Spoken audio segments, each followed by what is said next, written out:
movement. The volatility in the yen is impacting their business. Gurmeet Singh, who's the ED of Hitachi Home, joins in for a quick perspective. Gurmeet, good to have you on the show. Do you think the yen is rising, the yen actually rising to an 18-month high against the USD is a big headwind for earnings?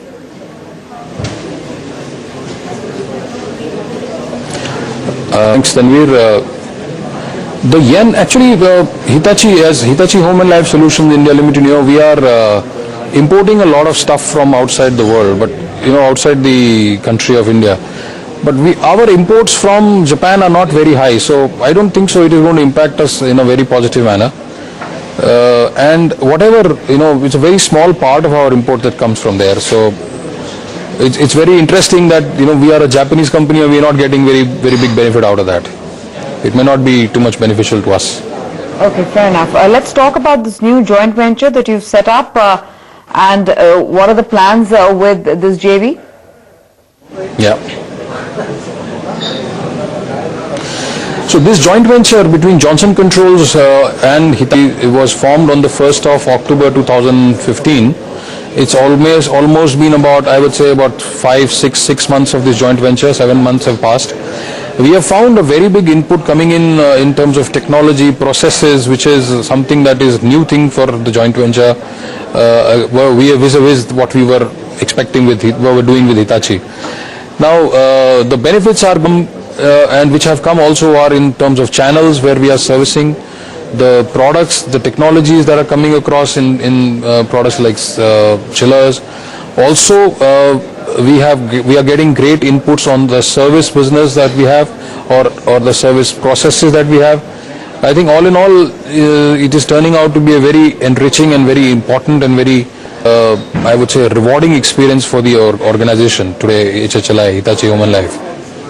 But could you give us more details about this JV? How much money are you infusing? What would be the shareholding pattern? How much stake do you keep in the JV?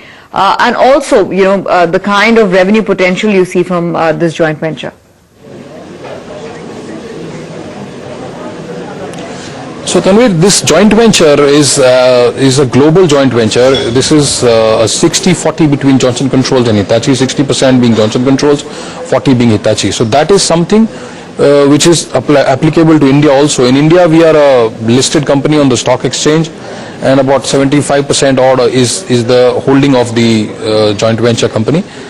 So by that logic, same thing is going to be here also. The company is going to have a 60-40 ratio of joint venture, which is 60% again, as I say, is with Johnson Controls, 40% with Hitachi. Now, as far as the revenue targets or the things that we look at it, when we just announced today that we are looking at almost becoming a number 1 or a number 2 player in the next years to come in the air conditioning industry of India. Now, that's something which will not happen. My hunch is it will not happen if we don't double up our sales of today. We are roughly at about 1700 odd crores last year. So going by that logic, we should be looking at doubling our turnover in next 4 to 5 years. This is what the aim of the joint venture is today. Wow, doubling the turnover in 4 to 5 years. That sounds interesting. Could you highlight, because from the press release I gathered that, essentially it is about energy efficient products and you'll be looking at the air conditioning space and solutions there. What's the aim with that market in terms, because there's a fair amount of competition, so what's the aim in that sort of market in terms of gaining market share and, garnering more sales? So, see, let me divide this business into 2 parts. We have a business of room air conditioners, which forms almost like 70% of our business.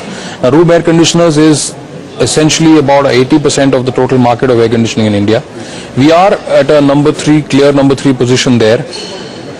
If we go up to a number 2 position there is no way it's stop us in this, in reaching out that doubling stage. Now, the most important thing which is here is where Johnson Controls comes into picture is that Johnson Controls is very known organization across the world on commercial products. Now, we will take their commercial products experience and bring it into India and expand our commercial AC sales from the position that we are, which is not very healthy. If you look at the portfolio of products that we deal in, we have a chiller, we have a VRF, we have ductables, we have cassettes as part of the commercial air conditioner, which cool down the building spaces of offices, hospitals, and what all, So there in the ductable space we are in a very good market share, but in VRF and chillers we need to improve. Similarly with cassettes. Now the products where we think our growths in the next few years will be an exponential level, and in the space of room air conditioners we will be moving up by 4 or 5% on our share basis. Even if we reach at a 16 or 17% market share in next few years, as I said, it is not going to be very difficult for us to achieve that. So by and large, expansion will come from room ACs in organic way, and in the commercial air conditioning spaces, while it will going to be organic, but investments in channels, investments in marketing and promotions and products, that is going to help us in making us a more significant player in the commercial AC segment. All right, Gurmeet, we leave it at that. Sounds interesting, exciting as well. So we wish you all the best with this joint venture and your plans for growth in the Indian market. Thank you. Thank you. Great. We wrap up the show on that note. We'll just highlight for the benefit of our viewers the tally on BNS and the stock gain. But for now, it's a wrap and closing trades in tomorrow's trades. More news and updates will continue on the channel.